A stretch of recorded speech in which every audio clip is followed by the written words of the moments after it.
acciones que se van a adoptar. Solo una precisión porque creo que a ese punto no hemos llegado a ninguna sociedad, ¿sí? Y el problema en América Latina es que el político sabe dónde hay materia gris, que son las universidades, y no los llaman a opinar.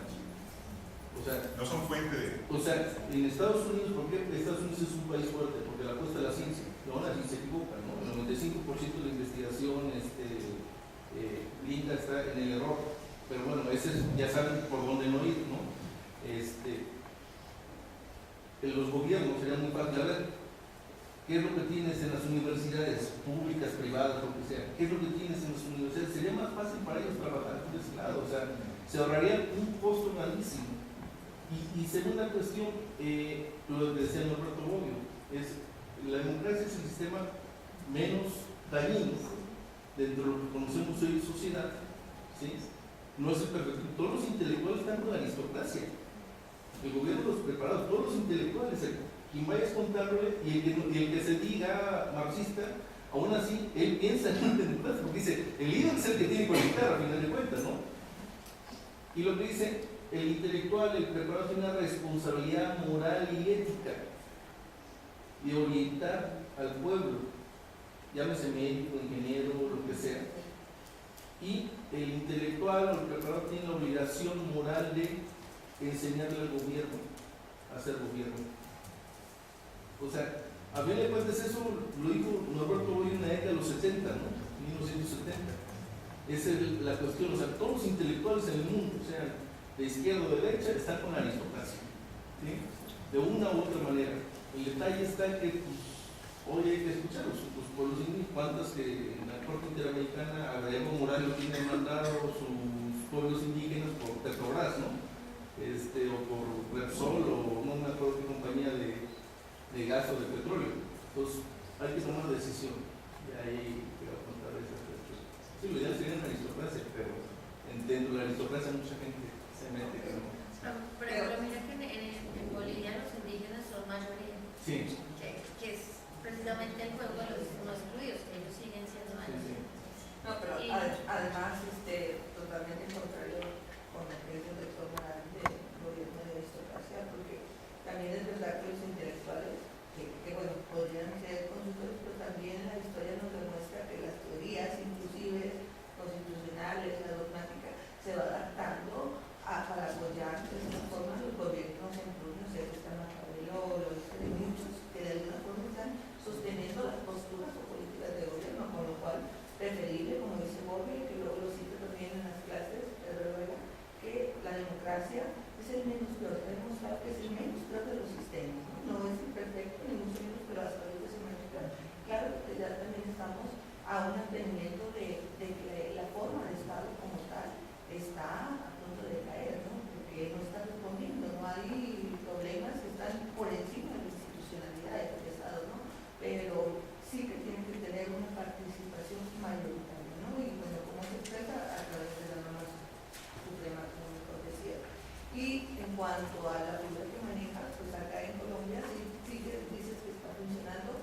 En México, en Nayarit, no se aplica, pero sí en nuestra Constitución, si hay un control previo de las normas o esa consulta del legislador a la sala constitucional. No se ha aplicado hasta ahora, pero también hace falta como un poco más de lo que decíamos de la cultura y de enseñarle a nosotros mismos a esos premios al pueblo. Porque lo que yo le hago es un control previo de constitucionalidad, que nosotros sí lo tenemos, Sí, lo tenemos para ciertas leyes, por la entidad o por el objeto que regule, y ese control es previo y automático. Esta es una nueva introducción al sistema legislativo, porque es la consulta dentro del proceso del legislador a la sociedad, que no es al órgano constitucional, sino a la sociedad, a la comunidad como tal. Como un referendo anticipado. Como una especie de referendo anticipado. Y solo comunidades étnicas y minorías serían el cumplimiento de normatividad interamericana y principio de no regresividad. Tenemos entonces que garantizar ciertos derechos a ciertas comunidades. El problema es quiénes van a estar incluidos en esos ciertos. Entonces, por ahora están comunidades indígenas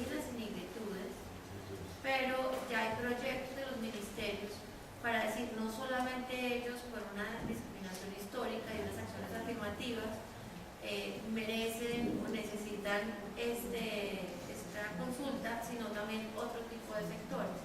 De ahí que las políticas de implementación sean con enfoques diferenciados. Es decir, hay que mirar toda la legislación y la política pública por grupos. Y esto es lo que hoy hace más complejo el ejercicio legislativo, sumándole la parte presupuestaria, que hay que hacer un análisis de sostenibilidad fiscal de ciertas leyes y eso cómo impactaría el presupuesto nacional. Por lo tanto, si no tiene esa viabilidad fiscal, tampoco prospera. Entonces, una parte van los derechos, otra parte el cumplimiento. Un análisis económico del derecho muy fuerte, pero que no se aplica en materia de jurisdicción constitucional, en materia de fallos. De ahí que la responsabilidad judicial sea un tema que apenas comienza a desarrollarse con fuerza en Colombia. Hay algunos casos ya fallados por error judicial con responsabilidad. Aquí existe la figura de la repetición, que el Estado es contra el funcionario, pero ahora es que se pueda demandar directamente al funcionario, no que haya que agotar previamente la etapa del Estado. Y ahí es donde está pues precisamente la discusión, hasta qué punto eso sería constitucional, inconstitucional, etc. Bueno, en torno a la pregunta que planteó el compañero de las formas de gobierno, efectivamente Aristóteles, cuando escribe la política de 150 o 153 polis que él estudió y habla de las formas puras y seguras de gobierno y el bienestar y la finalidad, él en una de sus conclusiones dice que finalmente la mejor forma de gobierno son mixtas, que no puede haber conceptos auténticos ni totalmente puros. Niklas Luhmann también habla de que las categorías de los griegos a la fecha han venido cambiando.